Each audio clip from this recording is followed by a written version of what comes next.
Hello guys, how are we doing and welcome back to the channel. Today's video is a little bit different. It's my first ever gameplay on S&D Departures. I'm playing with a friend who's in Bronze 1 currently, and as a result I've had to hop on my alternative account, which is currently in Platinum. Including this round here, I do multiple clutch situations. There's a potential of maybe a couple of 1v4s, 1v3, and there's some real sticky situations I get put in, and I feel like I play really well to get myself out of it, considering this is the first time I've ever played this map mode combination. So as I said, I'm playing as a plat player. I'm what I want to call undercover. I'm an undercover Iridescent in this gameplay here.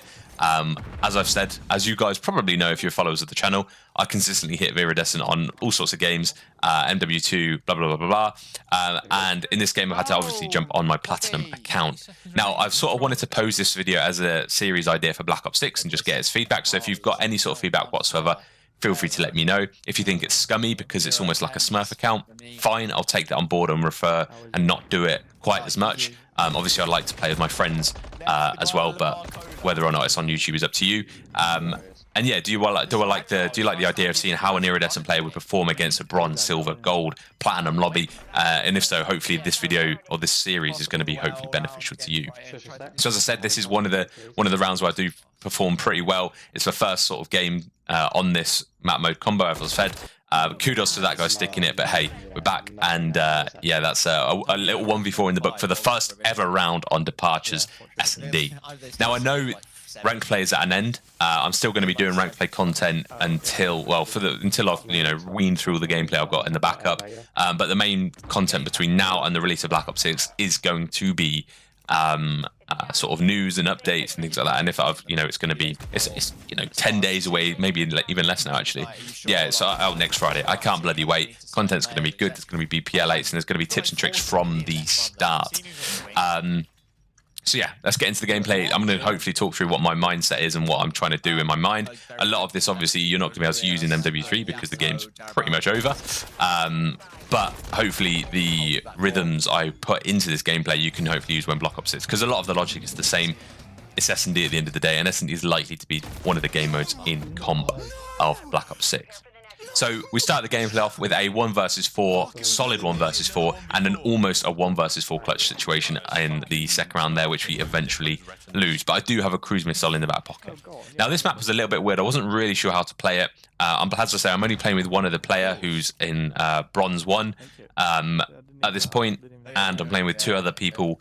I'm not really sure what they're communicating. So because this is sort of what I don't want to let a player sort of seep in behind me, so I'm very much conscious of where I'm positioned, and I'm making sure that because my teammates are so much focused on the B-bomb itself, I want to make sure that I'm at least checking the back just in case we get pinched, because this map's massive. There's so many routes they can get through. I mean, there's 3 main routes, but there's so many intertwining little bits between those routes, which could just get us screwed over a little bit here. So unfortunately, my thoughts of being flanked were right.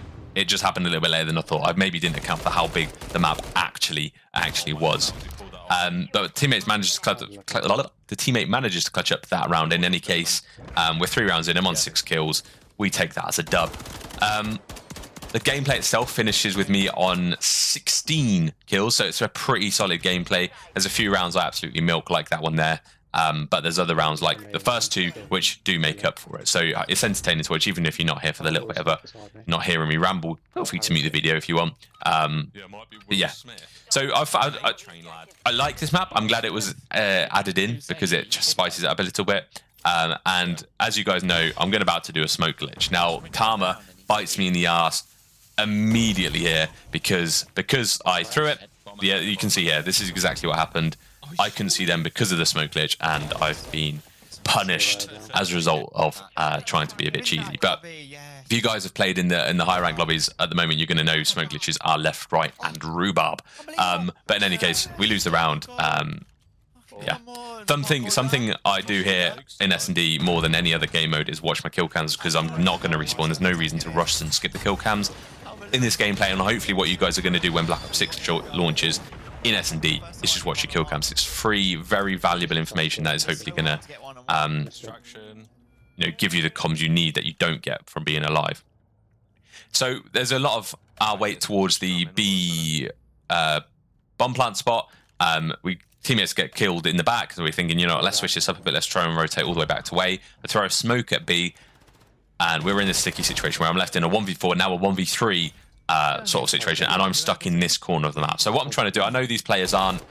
If this was a Crimson Iridescent lobby, I would literally just be charged up by all three of them at the same time. They'd be working in cohesion. They'd be just running me down. But I feel like I've got a little bit more flexibility here because of the players I'm playing against. Now, there's two left.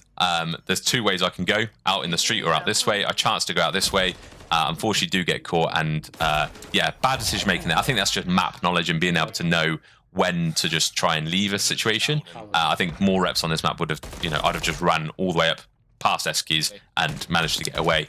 But the fact that, I tried to challenge, I ego chowed, I thought, you know what, the lobby, I'm a little bit better than this lobby, I'd like to think. So I chowed it and died. So maybe that's not the case. So we're currently losing 2-3. And it's on offense, on defense, it's really weird. It's trying to just get as much information as possible. And having these escalators at the top here really enable you to do that. Now, this guy got absolutely pooped on. This guy got absolutely pooped on, and we're left in a 4 versus 1, which is absolutely the situation you want to be in at this point in the game. This will level up the game. It'll bring it to 3-all. Happy days. But you'll see I played a little bit passive there. We had a lot of force through the left-hand side and middle of the map, but there was no one to counter the right, so I just wanted to make sure that no one could have sneaked through. So that's why I backed all the way up into our spawn and approached that way. Managed to get 2 freebies as a result. Yeah. So on offense, because we hadn't done this before, I decided to do it again. And you'll hear me here. 2, 1. Oh my God. Countdown. It was actually perfect countdown. But I was like 3, 2, 1, and they were there, but I just didn't expect it to be. In any case, I died. I milked. It's fine. We win the round, and it's now 4-3, which is a real nice position to be in going into the latter few rounds of this gameplay. So yeah, as I say, defense is a little bit weird on a map that you're not completely comfortable with. So it's just playing a little bit passively, trying to understand that all lanes are covered. And when you jump into Black Ops 6, obviously that's something you guys are going to want to try and implement, is make sure that you're playing a little bit slower, but make sure all the lanes are covered so that people can't seep through. Now, I noticed they smoked the bomb there, and there's shots towards the B site. My teammates just died there, and I've got a teammate at B. But because they've literally just thrown a smoke, I'm thinking, you know what, they're going to be trying to plant this, so I'm looking for someone planting. I use their smoke to get out of dodge, and it's my job now to just try and play my life. We're left in a 2 versus 2 situation. My teammate somehow ends their own life in-game, and I'm left in a 1 versus 2, yet another potential clutch situation. So what's really nice here is they get the bomb down, so I'm looking for the exit from the bomb. So when I say that, it means they've got to run from the bomb to somewhere, so I'm just checking to make sure I can narrow down where they're going to be coming from. I then use the smoke as a distraction and try and wrap around all the way this way, and I managed to pick off one guy, I believe, who's just on the bomb. Now, I potentially drew him out because of the smoke, and then this guy is a simple read, and then he just gets shelled with a grenade, which is unbelievable as a secondary weapon. I wonder what the BO6 weapon's actually going to be for a secondary. If it's something this powerful, we're going to be having a good day, boys and girls. We're going to be having a good day. So that takes us to 5-3. A nice little 1 versus 2 clutch. I'm calling it a 1 versus 3 because I think my teammate was in absolute Narnia. But I think they were having a trouble with their stick. You know, when you can't move the right stick and you're sort of fixed. You'll see him on the radar, the top left there. He's always facing that direction. He's the one that's right behind me. There's no turning, so I think he had that glitch, and as a result, he killed himself last round. So yeah, a little bit of lag there. Oh my God. Threw an nade completely random, was due to the lag. But we're trying to retake some sort of control over this right-hand side here. And I'm just really trying to play for info. When you're playing against a team on S&D on a new map like this, people like to move around so much, especially at this level, especially in plat lobbies. I mean, this is playing people who are even lower than plat. People like to move around. They don't have a lot of patience, so you can really play into that advantage. Unfortunately, I didn't learn from my mistake a few rounds ago. I do get flanked, but from watching the kill cam, I instantly know where the other 2 players are. Fortunately, it's not enough. We lose around 5-4. Can we do it in this next one? So, yeah, I had to communicate to the guy, the way to get your you unstuck is to go into your tac map and wiggle the cursor around and come back, and you're good as gold. So he was like, oh my God, it worked. Can't believe it. Blah, blah, blah, blah, blah. Yeah, they're also saying they're getting carried. But yeah, it was a lot of grief in the game chat in this game. It was quite an interesting game. Again, I'm not too concerned about being on the bomb site when I'm defending A here, because 31 million for it. from bomb site they're probably likely to push into our spawn. If they don't push into our spawn, I know exactly where they're going to be. They're going to be on the street or on the left-hand side of where I'm looking.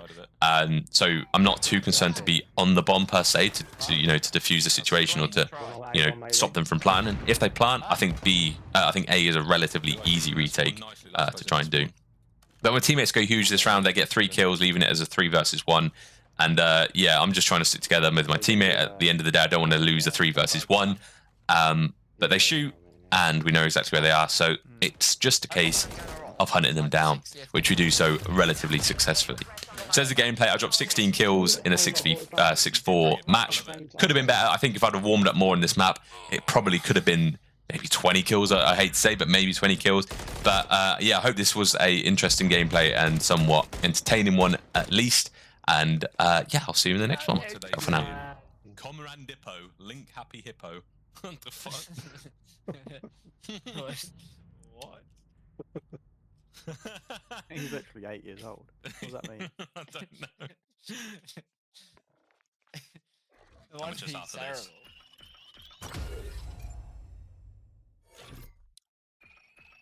I just don't want it to be a lot.